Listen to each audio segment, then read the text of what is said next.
how, I see what you think. Yeah. Maybe put it on, send it in parts to DSG would be better because my email gets too full up. So send Okay. it to DSG, then everyone can see and give comments. Right. Is best. Oh, Especially right. Trevor is here. Good. Hi, Trevor. Hello all. Swatika. Glad to see you. Good to see you as well.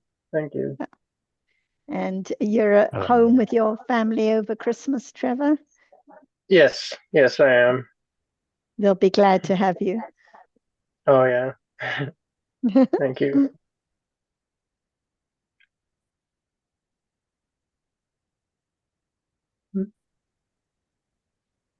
Hi, Alberto. Sawadika Kunapadam. Hi, Alberto. Hi, Sindra. Hi, Sarah, Alberto. Hi, everybody.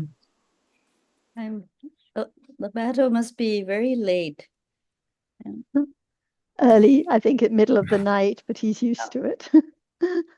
Yeah, either early or late. Yeah, good to see you, Alberto. สวัสดีค่ะคุณนพดล Hi, Sally. How are you Welcome, doing? Fatima. Yeah. Good morning, Sarah. Good morning, Morning. everyone. Good. Yeah.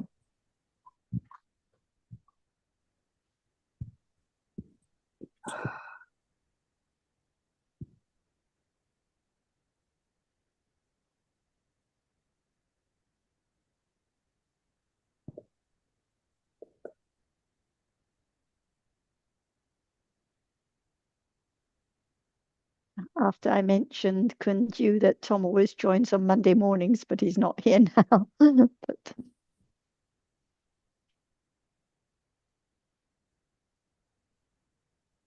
But Dika Kun Supatson and hi Rit, how are you? กับท่านอาจารย์แล้วก็สวัสดีค่ะคุณซาร่า Morning, Supathon. ค่ะ Yeah. สวัสดีค่ะคุณซาร่าสวัสดีค่ะคุณโจนาธาน Hello, everyone. Hi, อ๋อ Rit. ค่ะ Hi สวัส Rit. ดีค่ะคุณโสพลลิต Let's see if Ajan is here now. Ajan, are you here? Yes, สวัสดีค่ะ everyone. สวัสดีครับอาจารย์ครับ Dika สวัสดีครับ Ajan. Ajan. สวัสดีครับ Pasan. Good morning, everyone. So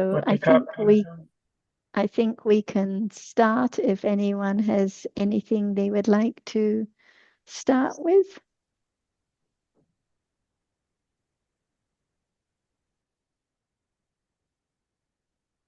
สวัสดีค่ะท่านอาจารย์ Good morning, everyone. Hi, ha. Yeah. Xin chào. Good morning, Sarah.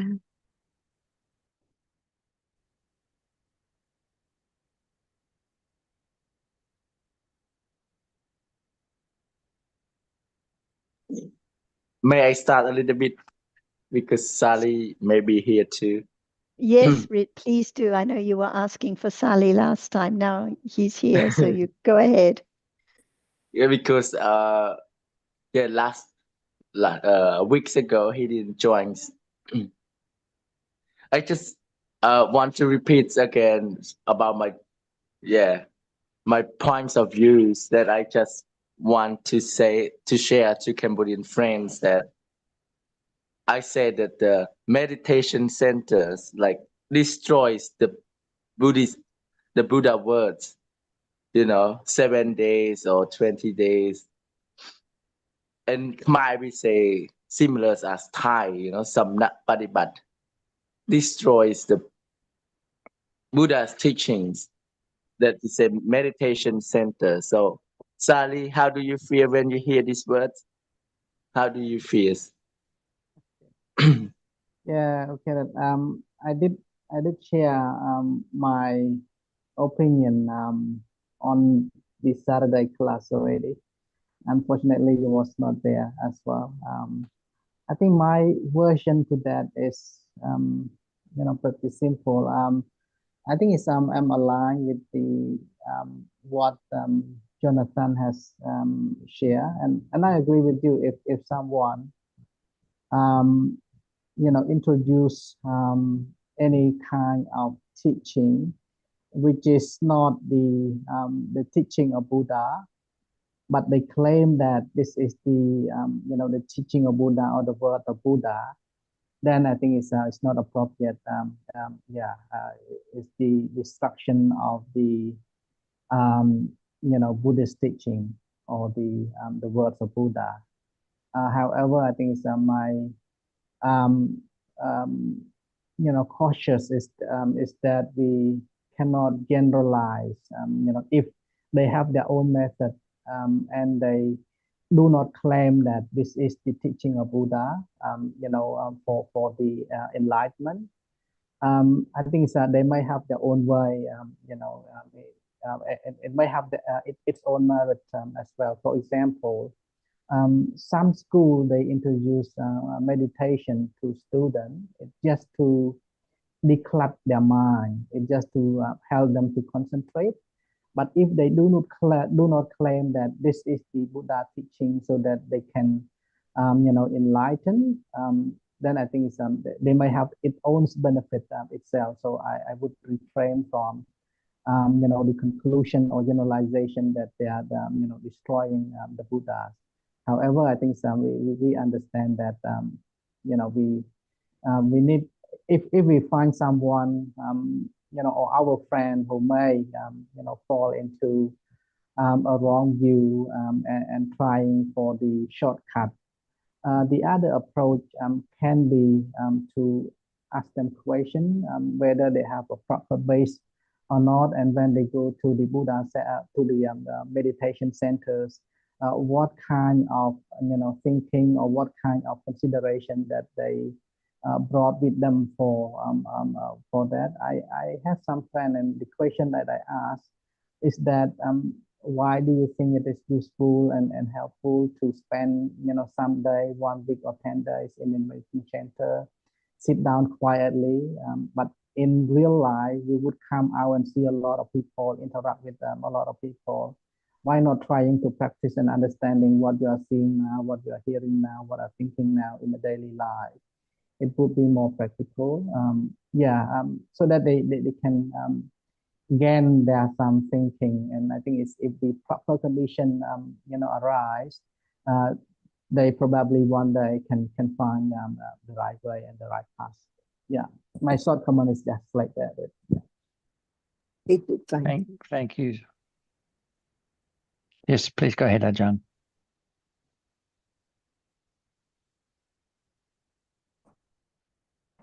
I have no time to listen to the personal idea about this and that, because we have very little time in life to understand the teachings. That's why I think that when there is the understanding of Dhamma and understand that Dhamma is so very subtle, that's the only way to understand the wisdom of the Buddha and listen carefully to understand the truth, which is so very subtle. So it doesn't matter at all who has such and such idea, but as soon as that person listen to the truth, understand the precious moment, understanding that which now appear as it is, little by little, that is the best thing in life. That's all I think to do, to help the other, to share the understanding with the other about whether this is the teaching of the enlightenment, just about that which is now hidden. But the words of the truth can reveal the truth little by little to be known. Not just listen to the teachings of the Buddha and follow the teachings of the Buddha without understanding at all. What is the teaching of the Buddha? And how can Buddha or that person realize the truth that he can teach about every reality right now, to be studied, to be understood, to have confidence of the truth, which is the most precious moment in life.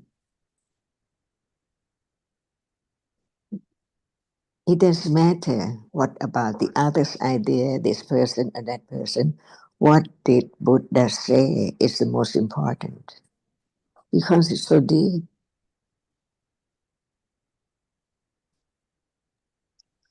And you, Yes, I. yes, please.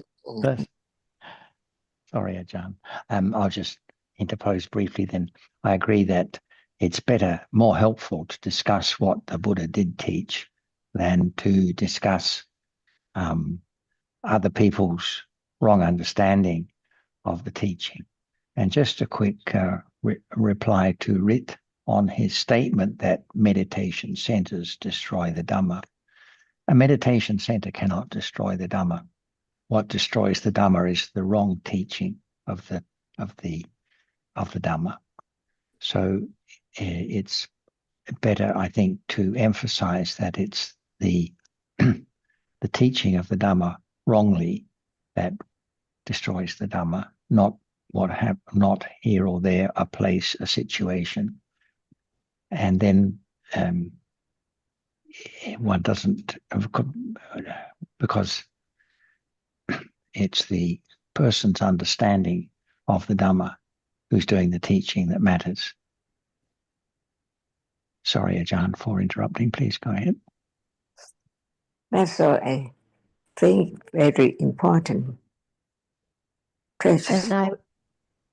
And I'd also just like to add, we think the problem is the other person and what they have told us wrongly, but actually the real problem is the accumulated ignorance and wrong understanding, so that when we hear the wrong teaching, we follow blindly and lead a lifestyle accordingly. So what is most precious is the understanding, the accumulation of understanding, because it's only understanding that can know what is right, know what is wrong, not just believe this teacher or that teacher, but understand more about what is true, what is the nature of reality now. So we develop understanding and share that understanding, but encourage anyone not just follow what is said, but test it out, test what is true now.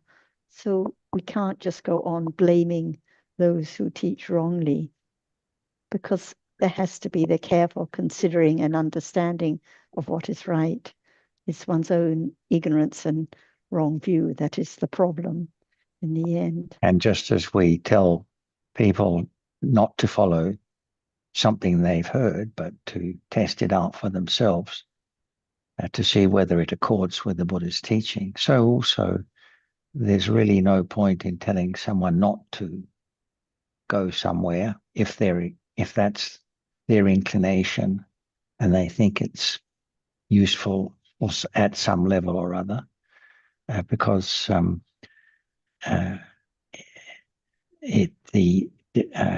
coming to a better understanding of the teaching doesn't depend on following this or not going there. It's a matter of coming to understand the true meaning of the Buddha's teaching by reflecting on it, and of course having the benefit of discussing it with other people who share that interest. And we discussed about the 3 rounds, and the first round being the intellectual understanding of the Noble Truths, the pariyatti understanding that has to be very firm to condition the direct understanding. If it's not firm, then we may be swayed by what this person or that person says and follow them to this center or that center. But that's why there has to be a lot of listening and considering and reflecting wisely. So it's so firm that it doesn't matter, as Ajahn said, who has what idea or what they say, because one is just concerned to help if there is an opportunity. Otherwise, never mind, because each has their own accumulation. So it comes down to listening carefully, so there's the firm understanding. So at that point, when it's firm enough, whatever is said, it cannot destroy the confidence in what is true and right. What do you think about all these comments, Rit? Yes, very good reminding. Yeah, good reminding. Yeah. So because happens, the meditation centers happen because of the ignorant avijja. So it's just no one can destroy. It's just ignorant. Very good comment. I will keep in mind and share to other friends. Very good. I know, like you have heard Ajahn referring to the meditation centers and using the Thai word about destroying the teachers, but this is just in brief. One has to understand in detail what is meant. As Jonathan said, actually a place cannot destroy anything, a situation cannot. We have to consider the deep meaning, and the deep meaning refers to the teaching, the sharing of what is wrong. But the real problem in the end is one's own ignorance and wrong understanding, so that one listens and follows to the wrong belief. When it's firm, no matter what is said, it doesn't matter. Like when we're in Western countries and listen, like Anne will say, to Christian teachings or visit church with one's family members at Christmas, it doesn't matter what is said at all, because no doubt about what is true. Anne may have some comments on this topic too. What is wrong is wrong. Can we say that?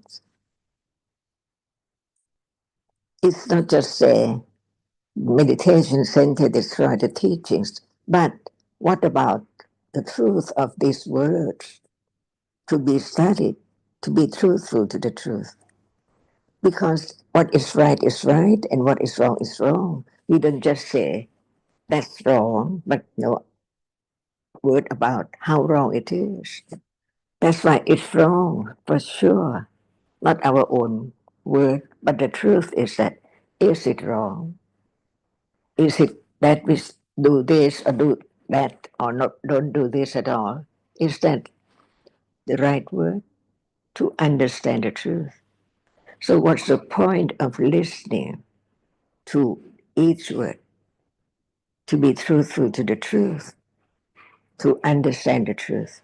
So when it's wrong, we can say it's wrong, but how wrong has to be thought through. Otherwise, just say it's wrong, it's useless, because anyone can say that this is wrong and that is wrong. But what about the truth that can be studied to realize that it's wrong or it's right? And what is so beneficial has to be the right moment for those who would like to understand the truth. We can talk about the truth of everything, not just the word is wrong. But it's wrong for sure because at that moment, no understanding of reality right now as it is, as not self, as anatta. So how can there be a moment of understanding the truth that it's just a reality? What is meant by anatta is that it cannot be taken for anything permanent at all. It's just there when it's seen and then gone, when it's heard and it's gone. Is that true?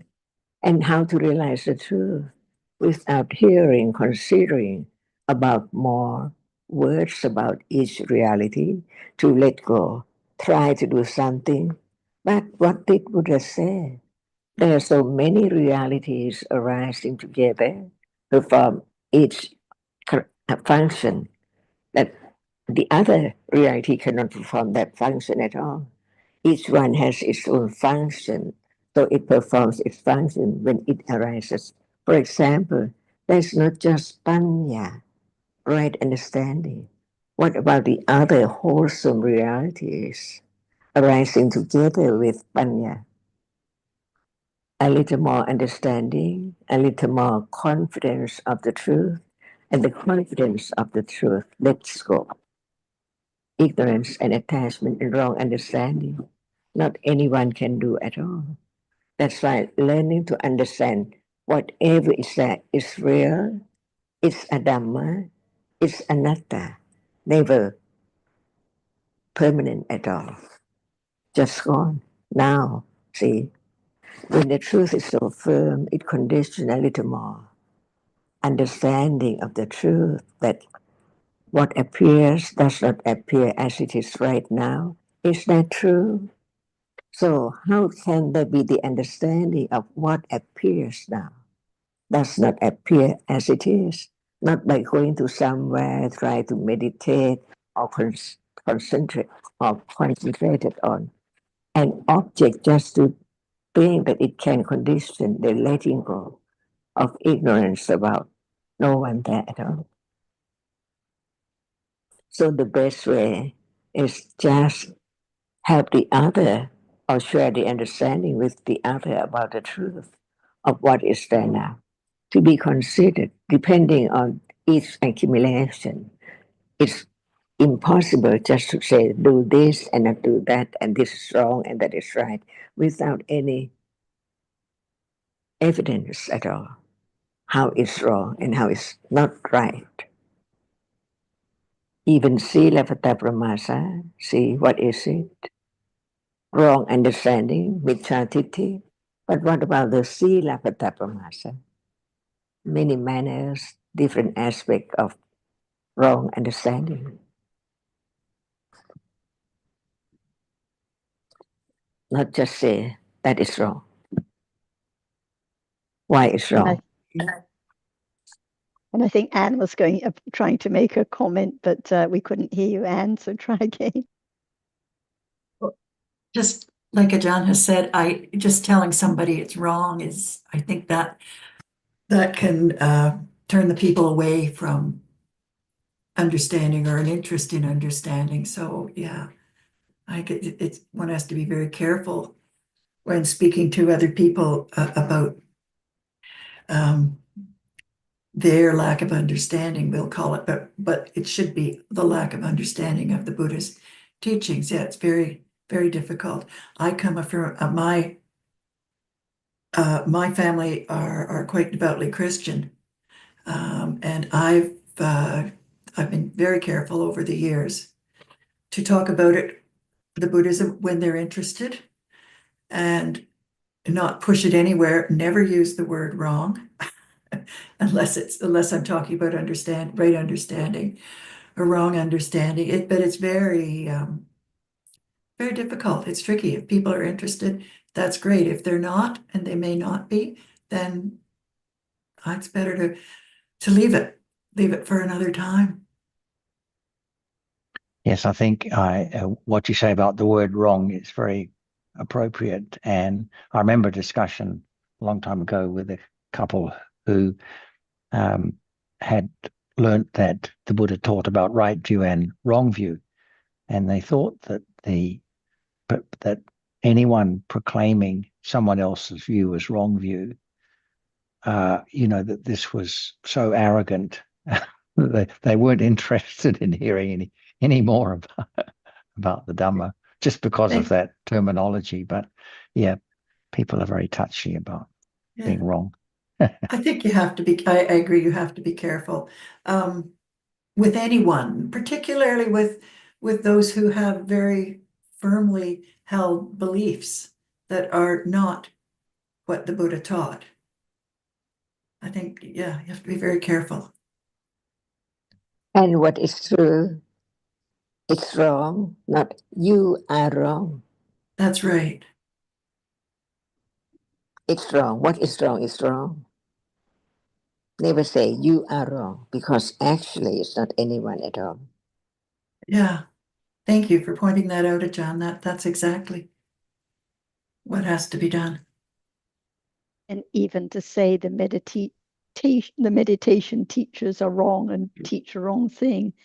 Again, better to just understand what is true and what is not true, what can be tested, what isn't, what is kusala, what isn't. Better to talk about dhammas. Yes, good points. Otherwise, there's no word in Tipitaka. Wrong view on right view, Sammatiti and Mithyattiti. So true to be known.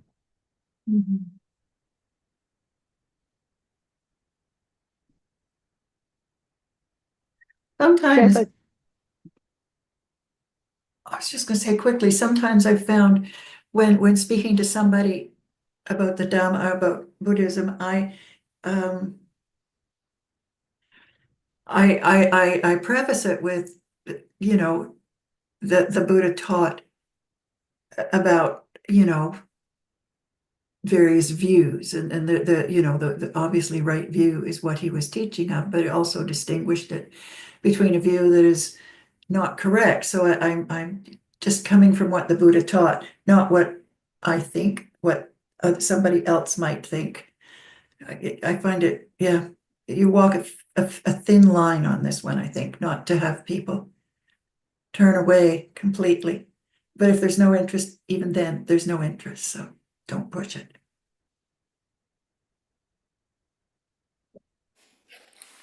It's like a doctor telling a smoker that it's bad for your health, because he knows that it is bad for your health. But maybe someone else can say just that it's bad to smoke without any idea about the effects and the results of smoking, just because having heard about saying that it's not good to smoke. But the doctor can say it's bad if you smoke, or you should quit smoking. I think it depends on who said what about the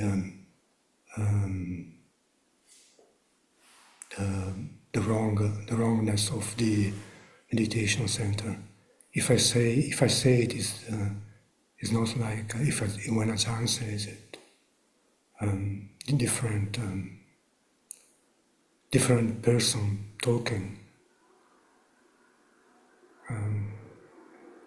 Many people listen to Alberto saying it, and they listen to Ajahn saying it and don't wish to hear Dhamma anymore. So I think it depends on the understanding of the listener and whether they would like to hear or not. Like one friend joined a Monday discussion 2 or 3 weeks ago, but basically has the idea that every view is right and worthy of respect, and didn't like to hear that this is true, this is right.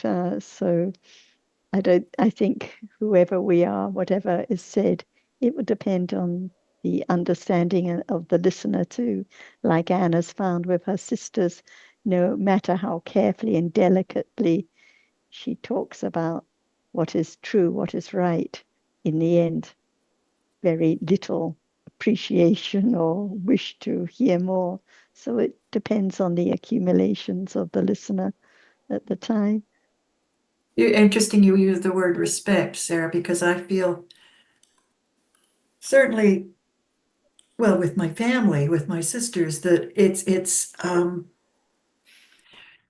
I think the respect there is for their not taking much of an interest.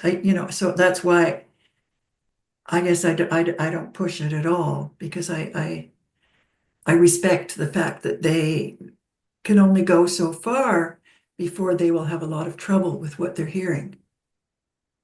So I guess that's how the respect comes into it from where I sit. Yeah. Can I jump in? I think from the background that I find from Western brought up, that self and individual is so important, but now that we in Buddhism, especially whenท่านอาจารย์emphasis on no self, and the more I have been listening, the more I feel that the word respect, that Westerner often use, especially the Anglo-Saxons. I don't know about Latin, but I feel that because the individualism is so strong and it affected in this past decades. So I would like to invite Ajahn to emphasize this morning on the non-self and this kind of thinking. I think it will be useful and reminding us all that there is no self, it's only kusala and akusala, which I found that hard to realize, not even to understand, but to just pick it up in every moment. It's very, very difficult indeed. Thank you. There are many ways and many words to introduce who's the Buddha, or introduce someone who haven't heard any word of truth at all, to know that there is the word of truth to be considered, to understand the one who realized that. So it's wrong to say, what did Buddha say? What did Sarah say? And what did John say? And what did anyone say? To understand different ideas or different understanding, different level of understanding. So what about what did Buddha say? To understand the word that hasn't been thought about at all, or is so very subtle, not beyond anyone's thought at all. That is so subtle, so very subtle as what is heard, stage by stage, little by little. That's why, what about now? Seeing, who can say what is seeing? But the one who realized the truth said, seeing is a reality. Is that true? It's real. So it's a reality. How can it be not a reality when it's there now, seeing? So learn to understand a little more. Seeing is real when it is there, seeing something by conditions. It cannot arise at will at all, because now while we are talking, there is seeing, seems like all the time in a day, all the time, when it's no nap or any moment of long thought about this and that at all. That's why learn about the truth of each moment from who. See, it's not one's own idea at all. But having heard the truth, it depends on whether there is interest or not to understand more about seeing, because it's there in life, daytime, it's there appearing, the object which is seen, but not the reality which sees at all, because they cannot arise and appear together, but each is different, conditioned to arise. That's why learn each word of truth to understand that it can be realized only when there is the understanding of the truth. When there's no understanding of the truth at all, how can it show up as that which we have heard and understood the nature, but only intellectually? Because even it's there now, it's not directly on that which arises and falls away, appear as nimitta. Learn to understand the truth of each word, to understand life. Even any moment like attachment is there now. What level of attachment? What degree of attachment? Because now, who knows, as soon as seeing's gone, attachment to that which is experienced is there instantly. Dhamma, so who knows? Because it's there. So it's the object of interest and of attachment to when there is interest. See, not to understand, but to have it, to get it. See, because it's there. Seems to be something that should be found or get it. to have it be my or one's own possession. That's why learn to understand.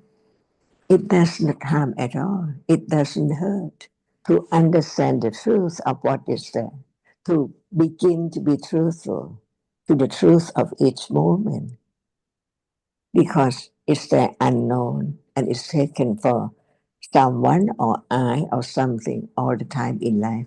But in truth, it's not there anymore. And why is thought about memory, which remembers the moment when it's there, with attachment or no matter what, as something. So it's always something from birth to death.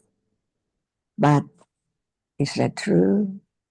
Seeing now, is it something or someone, or it stays long, or it's gone when it's not there at moment of hearing? That's why learn to understand the truth. It doesn't hurt at all to understand the truth. It let go attachment and so strong desire and the way it behave in a day, akusala, just one this and not in wholesome way or unwholesome way. See, this is the study of the truth of life of each moment. Otherwise, nothing can be understood at all because they are gone unattended. That is not there, even right now. So it's time to be truthful to the truth. And that is not I who now interested in the truth and try to have the truth. All Adama from birth to death, on and on. Seeing here and after birth instantly. They can be seeing again, but not about this world, the other object, the other idea, the other being, which is only the arising of different dharmas, no matter we take it for this life or other life, past life or future life, all are dharmas. That's why are you now afraid of seeing arising and falling away? Not at all. So no fear of death. Exactly the same like this moment. After seeing now, they're seeing again later. Not the same moment. So from this world to other world, seeing again, hearing again. No difference at all. Just different world. Instantly, that's all. Is that true? Today seeing is not yesterday's seeing. Or it's not just seeing just a moment ago. Learning to understand the truth. That is the way, the subtle way to let go the idea of self or something in life from birth. Something all the time, someone all the time. In truth, no one, different dharmas, conditioned, and then gone. No one can make anything arise at will, no matter how much one wishes for that to arise. It's impossible because all depends on conditions. That's all. Even right now, to be truthful to the truth, firmly, little by little, is that which letting go, ignorance and wrong understanding, and cling so very, very strong in whatever is there from moment to moment.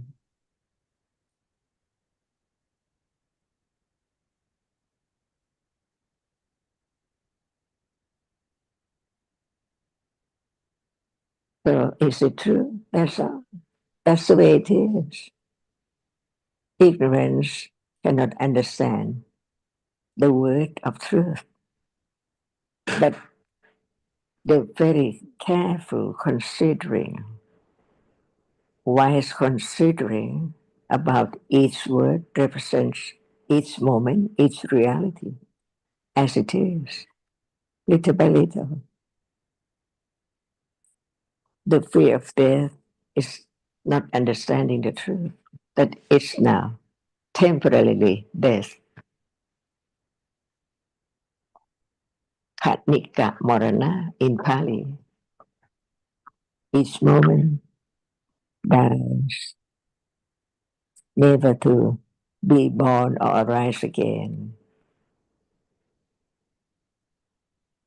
So Dhamma goes on by conditions non-stop, on and on and on and on. Without right understanding, no one can stop what has conditions for its arising now. As long as there are conditions for whatever arises, it has to arise. No matter its attachment or aversion or seeing or thinking or memory or feeling. All are dhammas, not anyone or anything at all. Is that true? And understanding works its way. See, not the function of anyone at all, not the task of anyone. Nothing can be done just now. No one can stop the arising of what is there from moment to moment, all day, all years, all month, all life.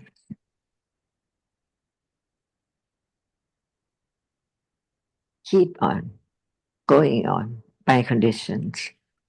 And that is because of ignorance, of not understanding the truth. No one. So what is useful? Just that which arises and falls away. Nonsense.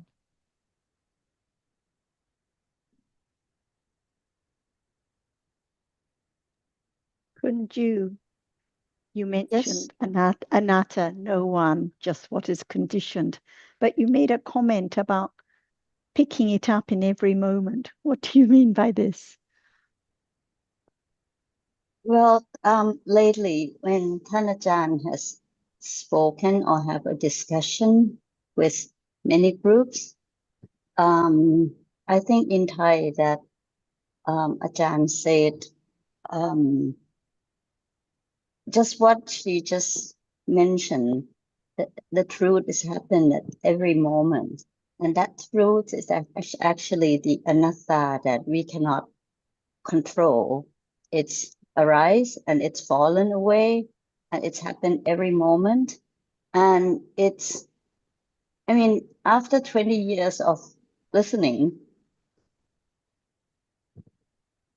I'm beginning to pick it up quicker, but not, of course, not every moment. And when a kusala arises, which is more often than kusala, I kept forgetting, and until the nimitta had left or the anupayanchana had left, and then I realized that okay, it's gone. Don't worry. I shouldn't look back, and I shouldn't think ahead or planning any ahead. Ajahn said at one lecture about abandon all ye hopes, just like in Dante, that don't hope that you're going to attain that anything. You have to just learn little by little, step by step, word by word, and pay attention, details to the details in everything. And So in truth, no one can pick it up, no one can pay attention. And if there's any idea of catching each moment or picking up what appears at each moment, then it's the wrong path. Right, but we got disrupted in every way in our routine. And it's fascinating, especially when you have to listen, not when you have to, that's a wrong sentence, pardon my language. When you happen to listen in different sessions and listen to the questions, which I'm sure that you have heard it too, that the questions always repeating with a new person or the newcomers who just listening. They repeat the same questions all the time, which have reflect how much that they had cling on their own self and oneself, and have absolutely no patience to accumulate it. So it's always difficult to express one feeling without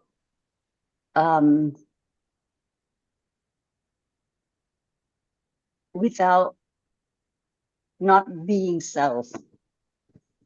Do I And I make think, myself clear? yeah, I think you were referring to being reminded of the teachings, because we hear, we understand at the time, but there is forgetfulness most of the time, and then from time to time there is remembering, and that's, I think, I assume what you referred to when you mentioned picking up occasionally. Yeah. And the main point is nothing to be done, no one to do anything, no one to listen, no one to observe, no one to pick it up, no one to catch anything. And it's not just the others and those questioners, but it's now nothing to be done. So as soon as there's any trying or wishing to catch the moment or be aware now or have kusala now, it's not the understanding of Dhamma as anatta. So it is very subtle.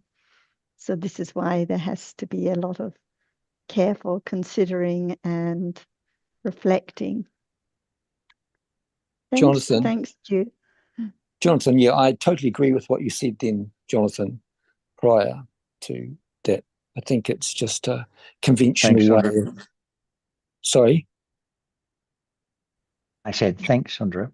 Yeah, no, right. Yeah, no, thank you. No, I think that was very accurate. I thought it was a conventional way of picking up something. We have to use language sometimes. And yes, I can see how it can be potentially misinterpreted at times. Because we're so used to talking about picking up, observing, or catching. So we have to consider what is meant, what it really is at this moment.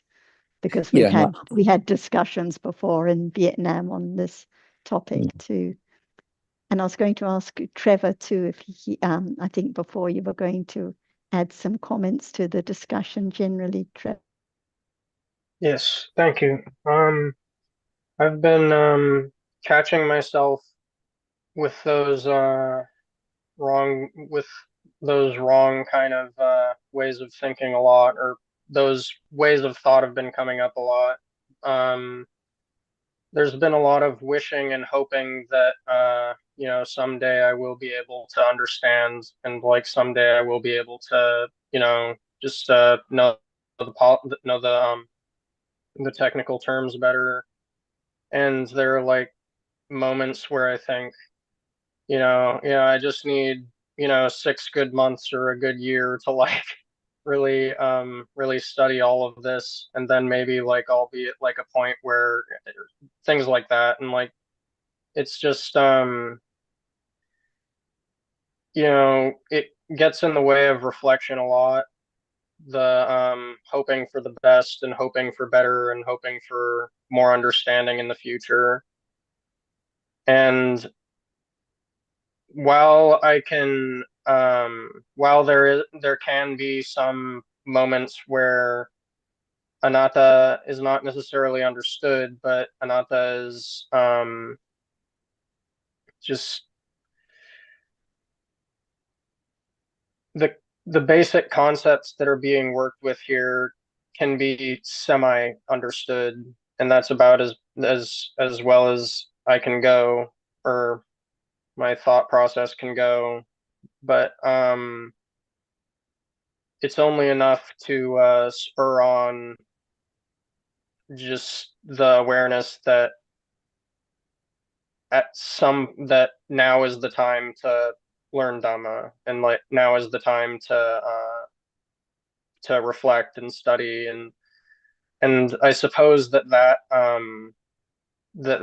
line of thinking is good, but wishing and hoping for things to be better and wishing and hoping for there to be better understanding, like if I only read Abhidhamma Abhidhamma Sangha or something like that, like and was able to understand it, like I would be able to really get what was being talked about. But yeah, it's wrong understanding, and I just wanted to say that like I catch myself doing that a lot, and wondered if there was any advice from Ajahn or others about like dealing with hope and wishing and kind of just how to understand that better.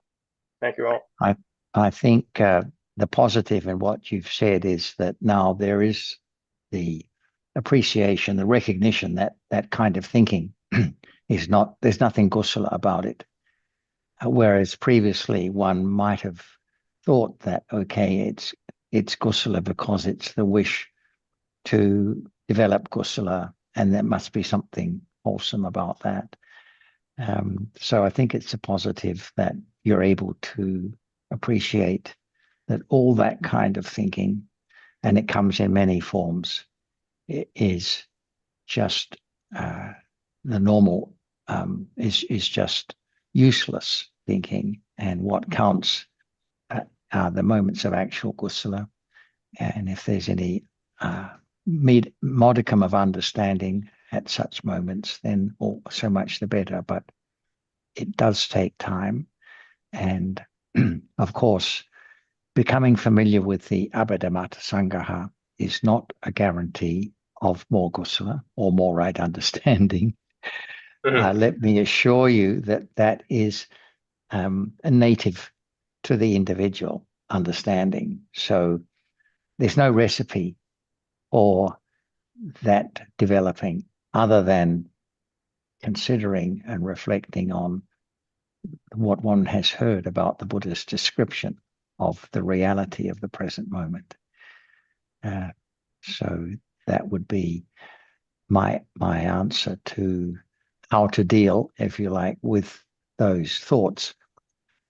They're going to continue to come up forever, as far as we know, at least for the rest of this lifetime, perhaps. Of course, when there is more confidence in the path, that the path does not involve a practice of any kind or accumulating a theoretical knowledge of a particular kind of the text or whatever, then there is fewer conditions for those kind of thoughts to occur. But anyway, I think you get the gist of it. Thanks, Trevor. Yes, Thank they're you. just dharmas that are conditioned. So as soon as there's any idea of how to deal with it, how can I deal with it? It's not the understanding of dharmas. It's the clinging to I that can do something or change something. So clinging, hoping, wishing, fantasizing about the future are just different kinds of lobha, dreaming on. And it's natural, hoping to have a nice lunch, hoping to have more understanding, just different kinds of lobha that are conditioned, but they're all dharmas. They don't belong to me or you or anyone. But having the idea of dealing with is like having the idea of observing or catching or maybe picking it up, depending. So that's why we discuss about now, because it has to be the understanding of what appears now. If there's hoping now, it can be understood. It's a Dhamma that arises and passes away. So nothing to change, just understand what is conditioned, what is appearing now. Thank you. Good reminders. Just very briefly too, Trevor, I just really endorse what others have been saying. And I was thinking of Jonathan, that because you have touched on the subject before in different ways, and you are aware that there are those two types of chanda. One can be kusala, and the other one can be akusala. So it's easy to get confused at times, and we can appreciate that, as Tanajan, and I'd like to hear her feedback on this issue also, that it's important to consider, keep on considering, and be not forgetful of the dhammas that are appearing all the time. And yes, as Sarah has alluded to, impatience, wanting, which is inimical to the truth. It's obviously this cause of the problem, wanting. Another name for it is tanhara, lopa, or it's got many different names to it. So it is a Dhamma nonetheless, and that those types of attachments, different levels that appear often in our daily life, as Sarah alluded to again, with regards, the meal that you might be looking forward to, or whatever, different things you might be doing over Christmas, being with family, etc., etc. There is so much attachment in our life. But look, I think your understanding, and I think one of the most valuable things you're doing at the moment is listening and hearing. And you seem to be, what I really appreciate about you, Trevor, is that your openness to explore Dhamma and to have a better understanding of it. And that comes with time. So I appreciate your question, but I would like to hear Tana Jan's feedback to you on this issue. Thank you. Thank you.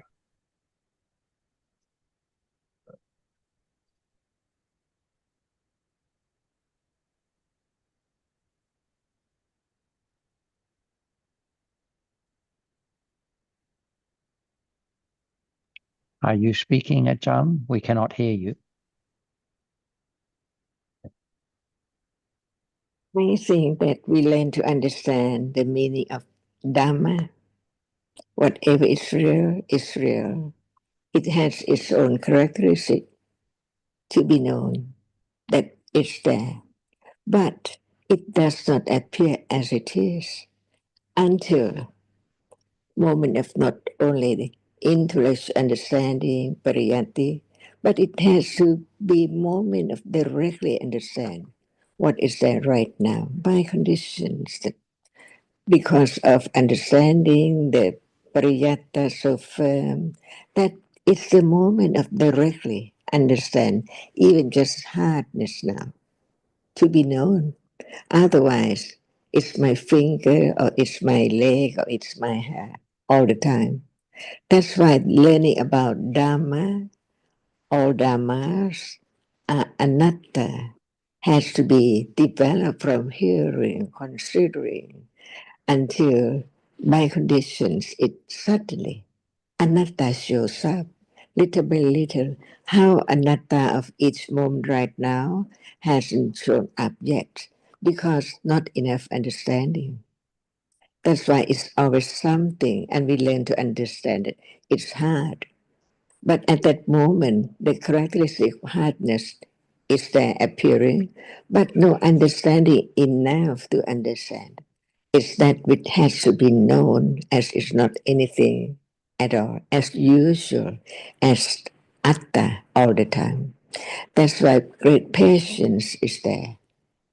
All adamas, see, what about one's own feeling, sad or pleasant or what? It doesn't matter. To understand the truth that even that is an anatta, a reality, a reality, a reality. That's why, in order to understand the truth of this very moment condition to appear, it takes quite a long, long time to be truthful to each word of truth. For example, just say, all dhammas are anatta, not anyone at all. It can be known, it can be thought about naturally in a day, or not yet, even right now. It's still something all the time until right understanding gradually letting go. What is there as something to learn to understand it by condition, by the high developed understanding, not just like now, very low understanding, not enough to understand that the reality is there as visible object, see, but it does not appear as visible object yet. It always appears as something. But in truth, see, in truth, it cannot be anything at all because it arises and gone instantly. What is left is the idea of shape and form to be taken for something all the time.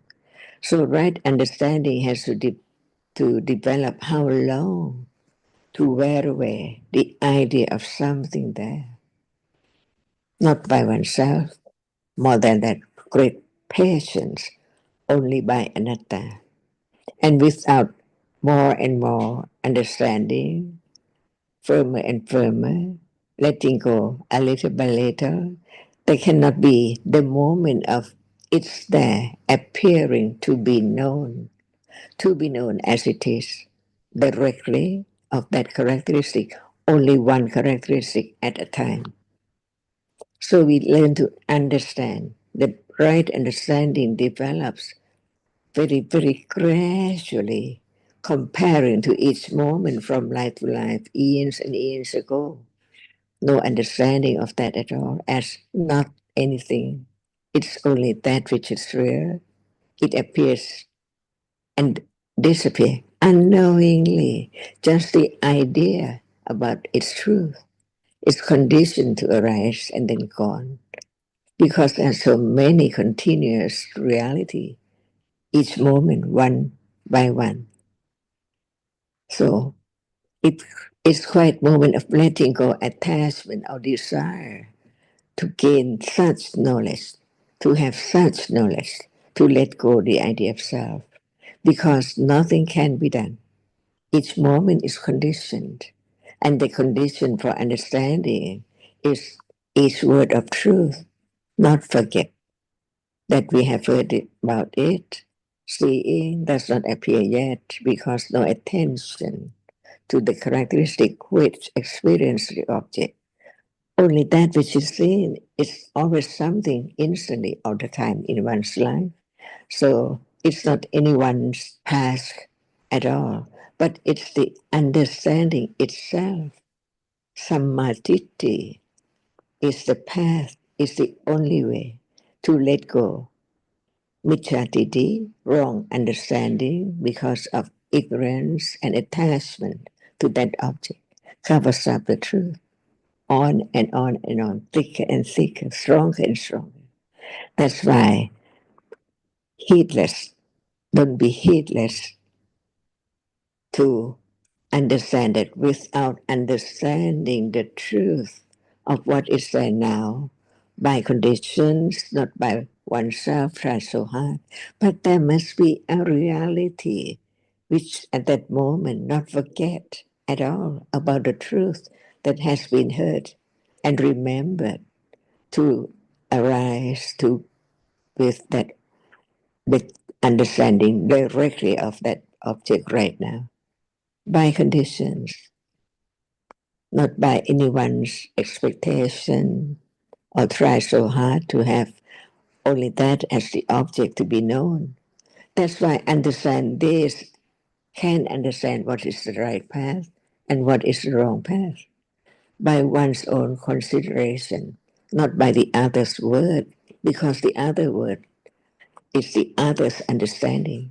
But what about one's own understanding of that which is heard about right now? What is there is conditioned, arising, appearing, and then gone. No one can do anything, no way to experience it, only understanding it. The truth is there, never changed, and it can be understood. So gradually, stage by stage, that's all. And that is the understanding of the patience, not I. It's so great patience for condition to develop, to understand what is there when it's time for that moment. Because it's not patient right now, it develops on and on and on, little by little. To be patient, not to do anything, but understanding without the expectation that it's for realizing the truth. Even that is so very subtle before the ignorance with attachment and wrong understanding can be less and less and less naturally so, not known how much is there now. eliminated or adding more by conditions. To be truthful to the truth, to be true to this moment. It's moment of hearing, considering carefully to understand the meaning of the word, about the truth, about what is there now, little by little. See, and understand what is meant in the word in the Tipitaka, the teaching of the enlightened one, to be known that he was the enlightened one because of his word about the truth is so very profound, because the truth is so very subtle. Otherwise, how can there be the understanding of the wisdom, great wisdom of what we call, or what we say, Buddha? See, not without any understanding of the meaning of that word, but the great wisdom beyond anyone's at all in the whole universes, all universes. It's known at moment of hearing, considering, understanding that is so true, but it does not show up as it is, even it's so true. But it will show up to panya, right understanding of that degree only. To understand each different reality, little by little, not together like now. So it's take time, and the quality of being patient so great, not just in this life, but anytime what is there is not known. The understanding from hearing and considering, when it's great enough, it conditions moment of being aware with understanding that it's that which has to be known or realized. Otherwise, it's something, not a Dhamma or a reality. Only no one there at all.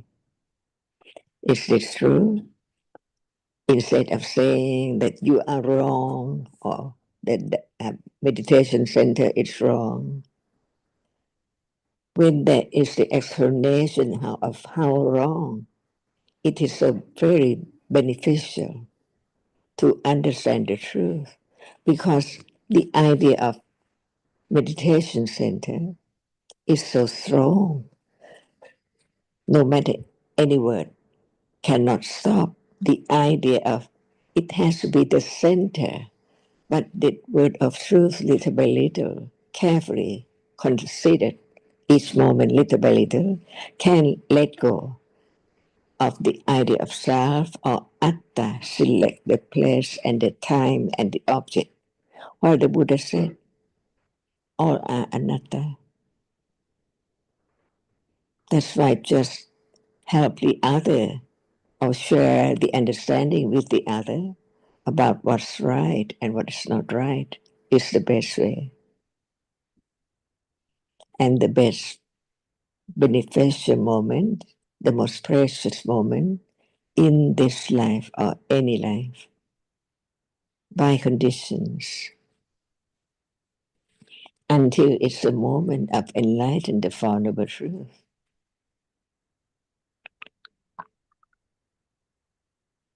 And understand how subtle the path is, not remember how many factors of the path and so on, and what is the object of Satipatthana, but whatever is there now has to be known.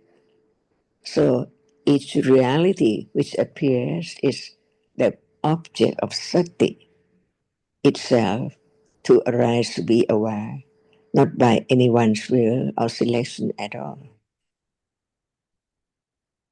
So natural.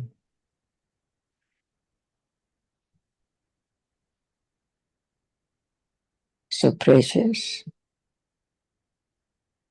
not to let the self just hide somewhere on that such place or such object.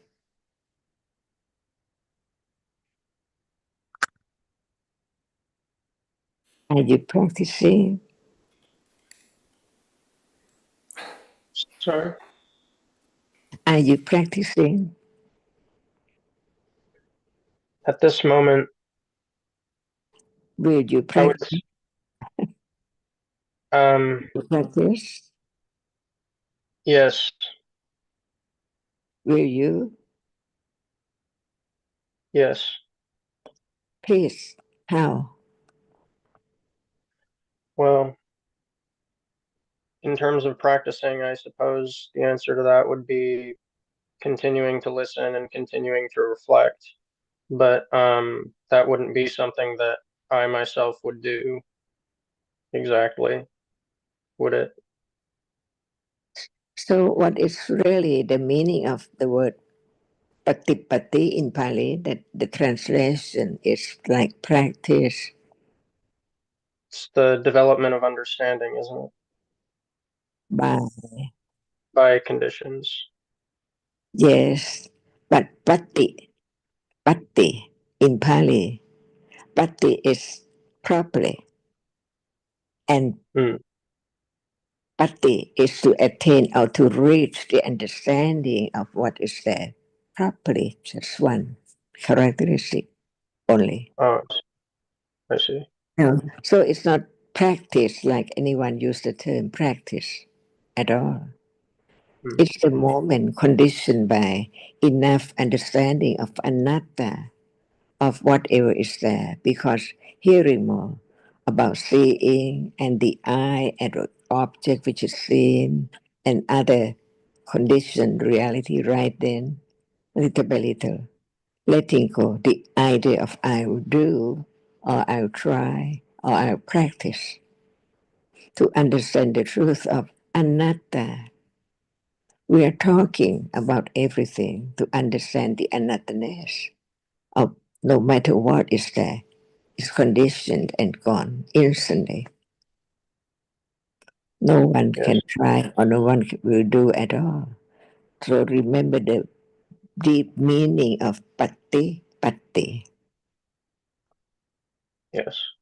no selection by condition. And that is not right understanding alone. There must be sati, a reality which arises at that very moment. God, chitta not to be akusla, because sati is there. Not forget about what is heard, about the truth of no one and what is wholesome and what is unwholesome. Even right now, any moment of kusala, wholesome moment, there must be sati, not forget. Would it be fair to say that in any moment in which there is remembrance of the teaching, then that moment is kusala? For example, moment of wanting to do something like practicing on such and such object, aiming to understand the truth. At that moment, no sati, no So it's a awareness, kusala. That would be a kusala. because it Yeah. forget instantly that all are Dhamma, anatta. So each word of truth is taught by the Buddha, no matter it's sati, no matter it's manasikara, as we say, attention, right attention, careful attention, and so on, to what is there, not just have attachment instantly. At that moment, sati does not arise, so it's conditioned by ignorance and attachment as before to be akusala. Each move or each moment in life is taught about what is true, what is real, what is not self at that moment, experiencing any object. For There's some example, confusion. I'm sorry. please go.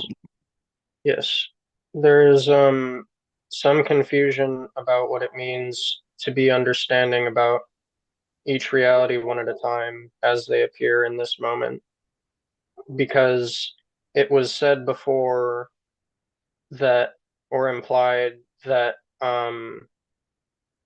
they pass by unknown, and it's not exactly possible to know each moment of seeing as it arises, because it happens so fast, and because there are so many components of each moment that we would colloquially take for seeing. Like, for example, if I say, like, oh, I saw my reflection, that would not be, or I saw a reflection, even, like, that would not be a moment of seeing as referred to in the teaching. But what I'm wondering is, how can each Dhamma be known if they pass by unknown most of the time? Cannot be, Trevor. When it said one at a time, it means only one reality can be experienced at a time. At a moment of seeing, sound cannot appear, so only one reality can appear at a time. But it doesn't mean there can be understanding of every reality. That was why I was commenting on the phrase about picking it up at each moment, because impossible. Even when there is understanding of seeing or what is seen, the visible object, it's not one moment, it's countless moments before the nimitta of that reality appears. So if there is the idea of being aware or understanding at each moment, it's quite wrong, because it's impossible. Yes. Even for the Buddha, there cannot be understanding at every moment. At a moment of seeing or hearing, understanding cannot arise, because there are But only does a seven moment, theta seekers. sorry, So it's but just pointing to the fact that only one reality can appear at a time. Usually, when we haven't considered carefully what has been taught by the Buddha, it seems that there's seeing and there's hearing at the same time, and thinking as well. So it's just pointing to how there is only one reality at a time. And just one other comment on what you asked about remembrance. So there can be remembrance of the terms, the names of different dhammas. One can read the Abhidhamma Sangaha and remember what is in the chart, and remember what all the 28 rupas are. So there can be a lot of what we call conventional remembrance about the Dhamma, but this is not the kusala sanya that arises with understanding of a reality that appears now. No name, no term, no label. So what we consider as good memory or right remembrance conventionally is different from the kusala sanya that arises with sati and panya. And that's why, as Jonathan said, it's not just a matter of reading the text and having more understanding, because the understanding has to be right now, understanding what appears now. Right. So anyway, please continue. I just wanted to clarify those couple of points. Oh, yes. So understanding what appears now, I suppose, is what I'm confused about. I've been confused about for a long time. What does it mean to understand what appears now in this moment? So the main point is no one understands, just like no one can practice, no one can do anything. Now there is listening, considering, reflecting about what is now, seeing now, hearing now. So there is the beginning of wise considering, the beginning of the development of panya at an intellectual level, beginning to understand that there are just these different dhammas arising by conditions. No one there, no one to do anything. But it doesn't mean understanding each reality that arises. I see. It Okay. just means beginning to understand the truth that at a moment of seeing, that's it, that's life, that's the world at this moment.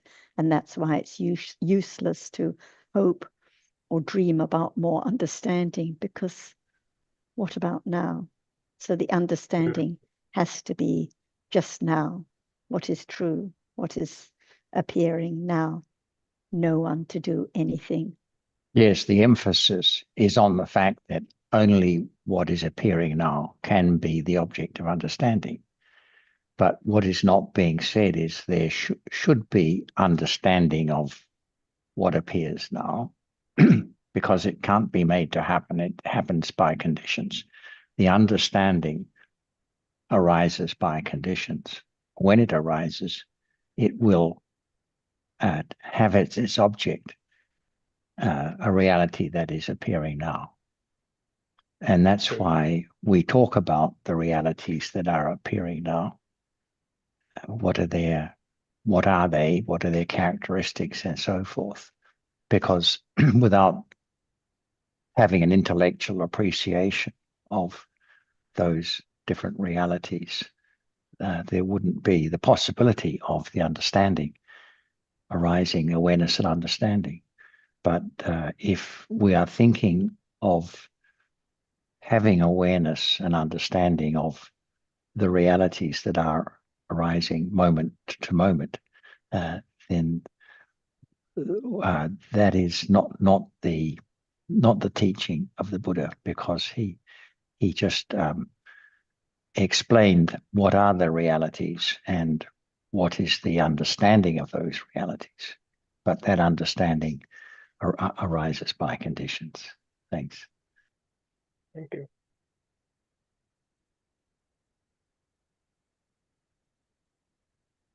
So, Trevor, Jan's question to you a little while ago was, are you practicing? Will you practice?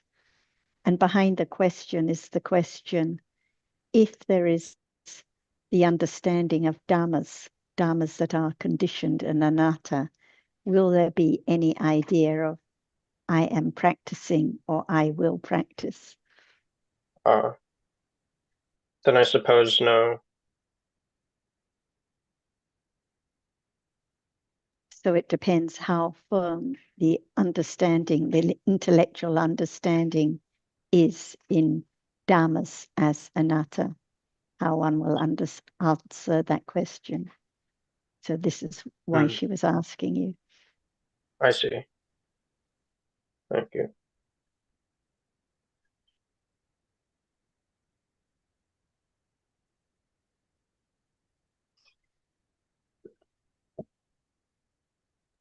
So there's not much time left. Let's see if Ajahn would like to add more or say anything further to you or anyone before we finish. It's firm understanding now that seeing is not me or anyone. Is there firm understanding now? Yeah, is it firm? Not quite, I wouldn't say. Not quite firm, but there is a slight level of understanding what's being said. Can it let go the idea now? I see. Yes, just for a moment. It's not when it's not firm. Can it let go the idea now? I'm seeing. No, it can't. Is there any way to have firm confidence to let go gradually, little by little? Anywhere? No. Otherwise, it has to be very strong understanding, taking that seeing as I see, which is not true at all. So learn to understand the firm confidence, little by little, gradually, by different stages, right? Now it's Yes. only the intellectual understanding about seeing, right? It's not me, everyone who listen to the teachings about dhammas are anatta. It cannot be anyone because it's gone instantly. But it's only the idea about seeing. Is that right? Yes, yeah, that's right. As long as the truth does not show up as it is, there can never be the moment of letting go, little by little, until no conditions for wrong understanding to arise at all. Complete in daily life. Is it possible? It's possible. It is possible. So, how to begin or to have a little more firmer understanding of seeing? Is there any way? To keep for there to keep being moments of listening and reflecting, but there would be no one who could do that really. Like they would have to be things happening by conditioning. Just hearing about seeing is not permanent, it's gone instantly all the time. Is that the way to realize it? Hearing it all the time, not just that. No. So that there must be more to condition the firm understanding, not just take Right. it, but to understand the nature of seeing. To understand the nature of seeing, to have firm confidence that it cannot be anything or anyone at all. That's why begin from considering carefully, not just it's not I, it's conditioned to arise and it's gone, but it's there to be known that it cannot be taken for anyone because it's there. Just sees, seeing, the word. It's there, just see. Means no one there because it's there, just sees. How firm it is. That's why, without careful considering, it's gone with just the idea. But when it's careful considering, why it's not anyone? Because it arises to see. So, and what is the nature of that which sees? The reality which now experience the object. No matter when and where seeing arises, it sees it the reality which sees or which experiences that which is seen. A little more, not just seeing just arise and falls away.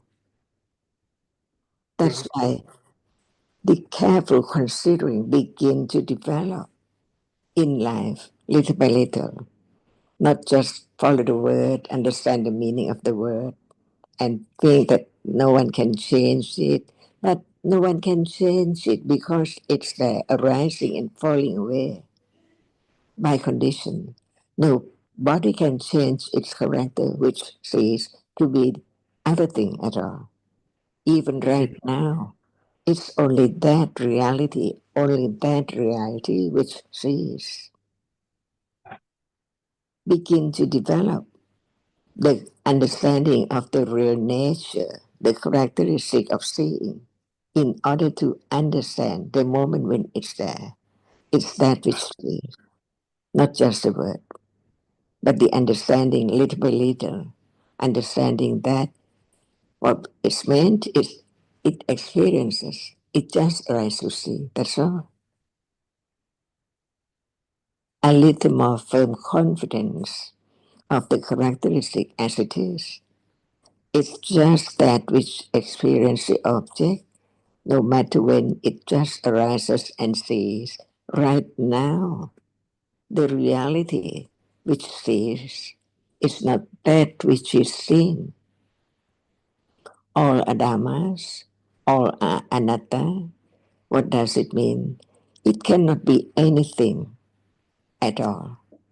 No matter what is seen, It's not a glass, it's not a flower, it's not a chair, it's only that which is seen.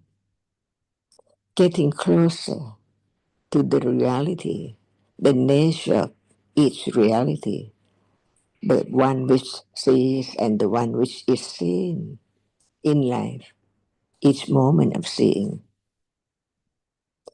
And it begins to be firmer and firmer developed to have Satya Parami, firm confidence of the truth, and Panya Parami, never change.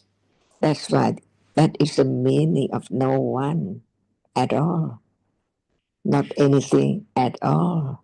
It's only that which is seen until it appears. The truth revealed to Panya, which is strong enough, not only the level of intellectual understanding.